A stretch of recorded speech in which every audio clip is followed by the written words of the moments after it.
I don't want to date myself too much, but you know what really comes to mind when I play Far Cry 4? Total conversions. Remember total conversions? They were big in the Doom and Duke Nukem era, and basically they entailed replacing all of the art in a game, usually with an existing geek-friendly property like Star Trek or Alien. You end up with something that played like the original game but looked very different. Far Cry 4 basically feels like a total conversion of Far Cry 3. The gameplay, though refined, is essentially entirely unchanged, and I don't just mean that it's conceptually similar in the way that all Ubisoft open-world games are similar, I mean that it's almost literally the exact same game, but with a new coat of paint. However, to me at least, Far Cry 3 was such an amazingly great game that this is barely even a problem. When you start with something that good, more of the same is actually quite welcome. The thing is, the last couple of Far Cry games are the rare open-world action games where pretty much everything is fun. The story missions, the side quests, taking down enemy bases, even traversing the world. It's just an exciting place to be in. It took me almost 30 hours of gameplay spread out over a few months, but I finished this game, which is a rarity for me for open-world action games. For context, I'll admit that I've played every major Grand Theft Auto game since the first installment back in 1997, but I've never finished a single one. I always end up losing interest long before the final mission. But there's something about the last couple of Far Cry games that grabs me and won't let go. It helps that there's seemingly always something fun to do, whether it's the missions, taking down enemy bases, or just randomly wandering into a firefight. The presence of animals like rhinos, eagles, and tigers adds an interesting sense of unpredictability into the mix. They'll pretty much attack at random, sometimes disrupting very intricately laid plans, but always in a fun way.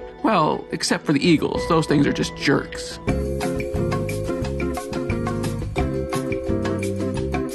The game also looks great and plays even better, with a fun assortment of weapons that accommodate any playstyle. If you want to be a silent assassin, you can do that, and if you want to go in guns blazing, yeah, you can do that too. Special mention must also go to the game's central villain, played with mustache-twirling panache by video game regular Troy Baker. He doesn't get a ton of screen time in the game, but when he is there, it's pretty great.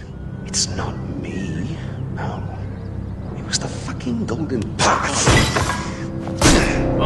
Those fucking terrorists, they ruin everything. Like dinner. Did no one ever teach you that it's rude to text at the table?